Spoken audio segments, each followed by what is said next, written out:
Donald Trump क्या भारत को एक बड़ा तोहफा देने वाले हैं और जल्द ही भारत और अमेरिका के बीच में एक ऐसी डील साइन होगी जो चाइना को टेंशन दे सकता है। जानेंगे, बड़ा फैसला है, लेकिन यहाँ पर भारत के पास दो ऑप्शन है। भारत डोनाल्ड ट्रंप को चुनेगा या फिर ब्रिटेन को चुनेगा। जानेंगे क्या चल रहा है। वहीं दूसरी तरफ फ्रांस भी ऑफर लेकर सामने आ चुका है। हमेशा की तरह वर्ल्ड मिरर के इस एपिसोड में जानने को मिलेगा बहुत कुछ। आइए जानते हैं इन खबरों को विस्तार से। अभी अमेरिका की क्या स्थिति है ना, अगर उसकी बात करें तो डोनाल्ड ट्रंप एक ऐसे पोजीशन पर हैं जहां वो बार बार कहते हैं कि मैंने यहाँ शांति स्थापित करवा दी, वहाँ शांति स्थापित करवा दी, लेकिन फिर इनकी ही बात को लोग काट देते हैं कि नहीं जी, इसमें कोई शांति वाली बात नहीं हुई है। जैसे कि इजराइल और ईरान की बात करें, दोनों ने कहा कि ठीक है, सीज फायर हो गया, उसके बाद फिर दोनों लड़ पड़े और दोनों एक दूसरे के ऊपर हमले कर रहे हैं। अभी आगे भी हो सकता है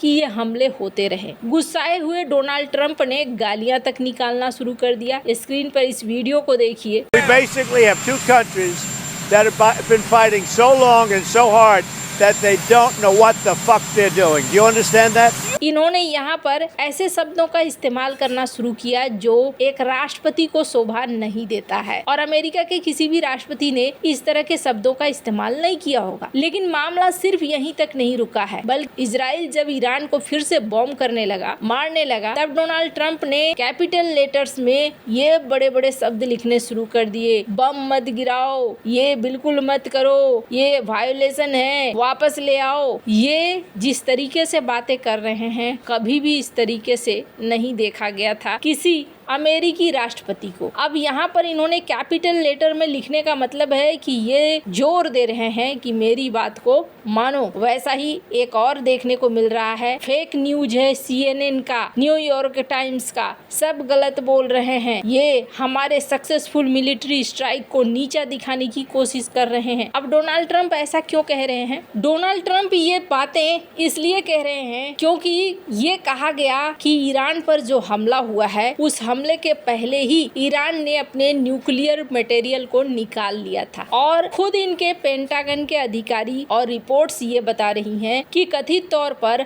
अब ईरान एक बार फिर से सक्षम है। ऐसा नहीं है कि अमेरिका के बॉम्बर्स के गिराने के बाद ईरान की क्षमता खत्म हो गई है। ईरान अभी भी सक्षम है और ईरान अभी भी न्यूक्लियर बम को बना सकता है। अब सवाल ये पैदा होता है कि अगर ऐसा है तो अमेरिका को ये बम गिराने से क्या फायदा हुआ? लेकिन यहाँ पर देखने को मिल रहा है कि डोनाल्ड ट्रंप ये मानने को तैयार नहीं है। डोनाल्ड ट्रंप का कहना है कि नहीं, ये गलत बातें हो रही है। और ये सब छोड़ दीजिए, इन सब बातों के अलावे स्क्रीन पर एक ट्वीट देखिए, जिस ट्वीट में डोनाल्ड ट्रंप क्या कहते हुए नजर आ रहे हैं कि चाइना अब ईरान से तेल खरीद सकता है और आशा करता हूँ कि चाइना हमसे भी तेल खरीदेगा। अब ये पूरी दुनिया को कह रहे हैं कि ईरान से तेल मत खरीदो, लेकिन फिर ये इस तरीके के बयान दे रहे हैं। अब ऐसी परिस्थिति में है अमेरिका। मतलब सुनने से, देखने से एक चीज तो साफ पता चलता है, डोनाल्ड ट्रंप जो चाह रहे हैं वो उन्हें मिल नहीं रहा है। और दूसरी बड़ी चीज,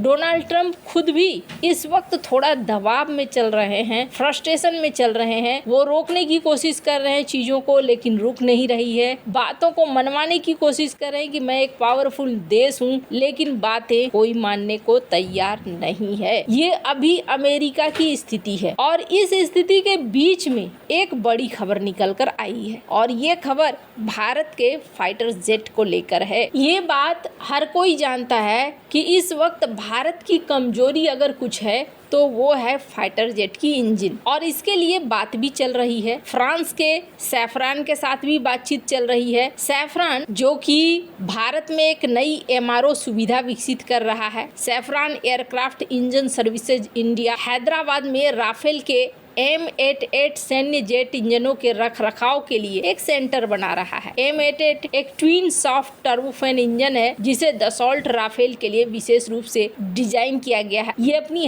हाई थ्रस्ट के लिए जाना जाता है। ये MRO सुविधा भारत के 36 राफेल जेट के लिए काफी खास है। सैफरन और HAL के बीच में सहयोग भी चल रहा है। इसके अलावे भारत अपने एमका प्रोजेक्ट के लिए यूके के साथ भी बात कर रहा है और यूके ने तो भारत को एक बड़ा ऑफर भी दे दिया है। यूके का ऑफर है कि आपको हम एमका के लिए 110 से 130 kN थ्रस्ट क्षमता वाले एक नए इंजन को एक साथ मिलकर बनाने का अधिकार देंगे। इसके अलावे हम आपको IPR भी देंगे, हम आपको बेचने की छूट भी देंगे। मतलब कुल मिलाकर कहें तो ये सब कुछ दे रहे हैं 100%। वहीं यहाँ पर अभी इनसे बात चली रही है कि जी की बात निकलकर सामने आ गई है और जी को लेकर DRDO एक बड़ा ऐलान किया है। HAL के चेयरमैन और डायरेक्टर ने भारत और अमेरिका के बीच में एक बेहद खास रक्षा सौदा होने जा रहा है। इन्होंने कहा है कि भारत में जी एरोस्पेस अपना